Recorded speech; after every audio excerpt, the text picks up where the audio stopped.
श्री गुरु नानक देव जी जब 17 साल के हुए तब उनके पिता मेहता कालू जी ने गुरु जी को कहा, अब तुम बड़े हो गए हो, कुछ धन कमाना भी सीखो। फिर मेहता कालू जी ने गुरु नानक देव जी को व्यापार करने के लिए 20 रुपए दिए और कहा, अब तुम इन पैसों से कोई छोटा सा व्यापार शुरू करो और जब तुम्हारे व्यापार में मुनाफा होने लग जाएगा तो मैं तुम्हारी लगातार सहायता करता रहूंगा। मुझे पूरी आस है कि तुम एक दिन बहुत बड़े व्यापारी बन सकते हो। बहुत समझाने के बाद पिता मेहता कालू जी ने गुरु नानक देव जी के मित्र को बुलाया जिसका नाम बाला था और गुरु नानक देव जी के साथ भेज दिया ताकि बाला अपनी सलाह देकर गुरु नानक देव जी की सहायता करते रहें। अब गुरु नानक देव जी को पिताजी ने एक विशेष उपदेश दिया कि पुत्र कहीं धोखा मत खाना, खरा सौदा ही करना जिसमें मुनाफा जरूर हो। इसके बाद गुरु नानक देव जी और बाला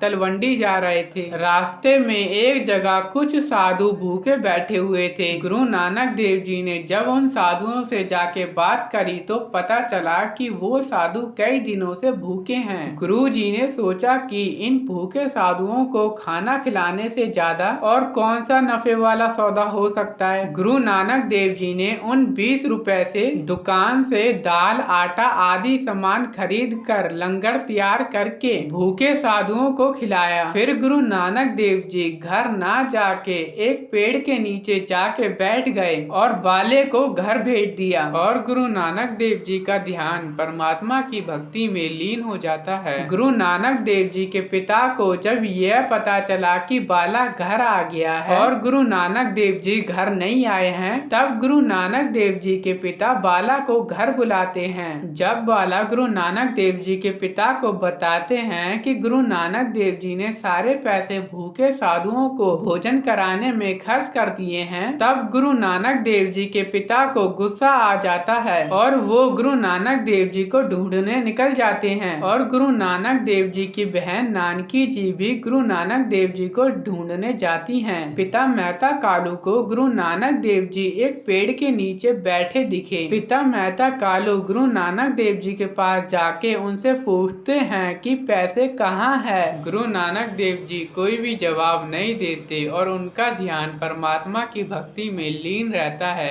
यह देख के पिता मेहता कालू गुरु नानक देव जी के एक थप्पड़ मारते हैं और उन्हें डांटने लगे और जैसे पिता मेहता कालू ने फिर थप्पड़ मारने के लिए हाथ ऊपर उठाया, तभी बहन नानकी जी ने हाथ पकड़ लिया और गुरु नानक देव जी के आगे होके और पिता मेहता कालू जी के बीच में दीवार बन के खड़ी हो गई। बहन नानकी जी के समझाने पे पिता मेहता कालू जी का गुस्सा शांत हो गया। पिता मेहता कालू और बहन नानकी जी गुरु नानक देव जी को घर ले गई। जैसे ही ये बात राय बुलार को पता लगी कि पिता मेहता कालू ने गुरु नानक देव जी की पिटाई करी है, राय बुलार ने पिता मेहता कालू और गुरु नानक देव जी को अपने पास बुलाया और गुरु नानक देव जी से पूछा कि आपने सारे पैसे फकीरों पे खर्च क्यों कर दिए। गुरु नानक देव जी ने कहा कि जाते वक्त पिताजी ने विशेष उपदेश दिया था कि पुत्र खरा सौदा ही करना, इसलिए मैंने बहुत सोच समझ के खरा सौदा ही करा है, इसमें मुनाफा ही मुनाफा है। यह जवाब सुन के राय बुलार ने मेहता कालू जी को कहा कि मैंने पहले भी कई बार आपसे कहा है कि गुरु नानक देव जी के साथ आप कोई भी गलत व्यवहार नहीं करेंगे और आप हो की बात को समझते ही नहीं हो और अपनी मनमानियां करते हो। आज आप मेरी एक बात गांठ बांध लो कि गुरु नानक देव जी जो भी काम करें उसमें कोई रुकावट मत डालना। अगर आपका कोई नुकसान होता है तो मैं उस नुकसान की भरपाई करते करूंगा।